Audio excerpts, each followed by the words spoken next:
Okay, here's one of the types of calf house. I'll just get a general impression first. Looking up, I'm smelling, it's not too bad yet. I've got a bit of an aperture in the roof, solid sided, very traditional. Not too damp in the middle. Few feed containers lying around. No mechanical ventilation in here. They're nicely bedded. No water in front of the calves, but we can check that out with the producer. The calves looking mainly dry and relatively clean, and so pretty happy about it. We'll come down here, and yeah, not unsurprisingly, I can smell the fact that I'm in a calf house, but otherwise, fairly straightforward.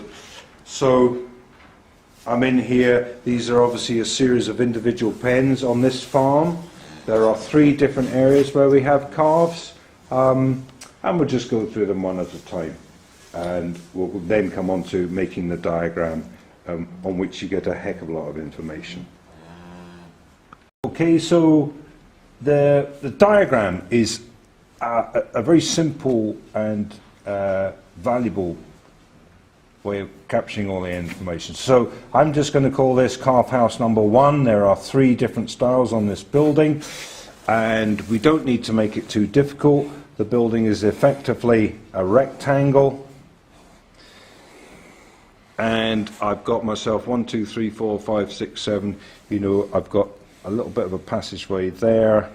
I've got 7 pens. 1, 2, 3, 4, 5, 6, 7 pens, and I've got 1, 2, 3, 4, 5 on the other side, and there's a door, so that works well like that. I'll measure the pens in a minute.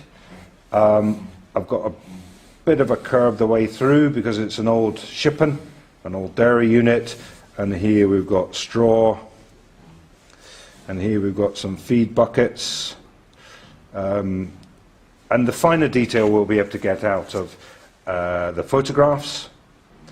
So, I've got solid walls on both sides. I've got a doorway here. So that's a door. I've got a big door to the front that basically goes from here to here. So that again is a large door. And I've got a little bit of an access hatch at the back, another door, a bit of traffic going along in the background, and I've got quite a steep pitch on the roof. I'll come back to that in a minute. And so solid, solid, solid, all the way around there, solid at the far wall, and I'll give you some roof detail in a minute. So we now need to know what is the length and what is the width. So the measure, we have it here. We turn it on, and that gives us the red mark on the wall. That's obviously not going to give me a very useful reading.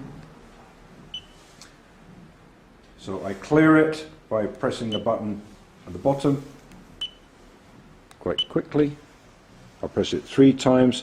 I've cleared the screen, and now what I do for the width of the building, you put the back end of the laser measure on the wall, press on, and I've got the red mark on the far wall. Don't get confused with anything else. And that gives me a measure of 5.936, far more than accuracy, so 5.936 meters. Keep all the numbers. Numbers are good. I clear it again. Off we go. I've now got that on the rear wall.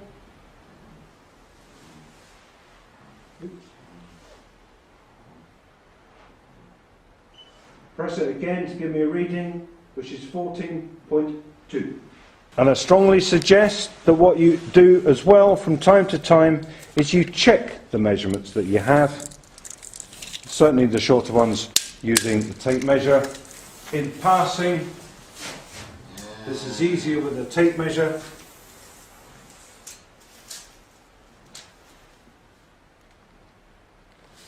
The sidewall is 3 metre high. So if you like, I can do that. Very simple diagram. And I'm going from here to here is 3.0 metres. Okay.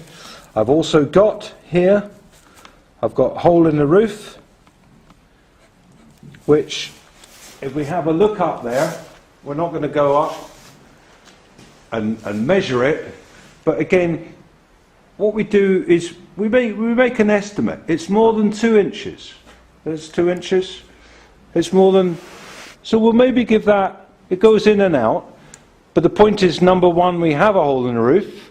Number two, I'm going to say it's 3 inches or 70 mil. So it's the full length of the building, so the aperture in the roof, I'm going to say hole equivalent to, it's 70 millimeters, and its length equals 14.2 meters. Okay. Looking around, you'll see that the pens are not identical, but we've got the length. They're all 1.5 meters deep, and they're between 95 and 105 centimeters wide. So I'm quite happy that we describe these as being 1.5 meters deep and 1 meter wide. You know, there's no point being too pedantic here. It works fine to me. So we're good on that. I've put the markings down here on you. Nothing sophisticated. 1.5 meters deep, 1 meter wide. That's it. That's all we need. We've got the number of pens as well. And now we'll walk on a little bit, and whilst we're here, I'm looking at the floor. Again, this is an area whereby I'm saying don't be too caught up with your precise measurements. I'm just going to sort of say, well, for my own interest, we know the building, you know, is almost 6 meters wide. Well, that is 800 mil width of this passage in the middle. Just gives me a little bit more detail. I'll put that down as 0.8 in the middle. But in terms of dampness, what I'm now going to do, this isn't too bad, and what's interesting to see is that they're using a little bit of drying agent to keep them clean on the floor. But I'm just going to put here, I'm just shading it off. There's a little bit coming off the front of the pens. It's no big deal. It's no big deal. We've got dampness running in the bottom of the gully there a little bit. And then as we come away here, there's a little bit more in the middle. So you know, these 1, 2, 3, 4, there's 4 pens, not 5 actually, I notice here. But there's quite a bit more dampness here. So I'm putting that down quite simply. We're getting a trickle. Because other farms you'll go to, you'll find this could be completely damp or completely dry. And I think really that's all I'm happy to do here. You don't need to sort of turn that into percentage. We'll do that back at AFB.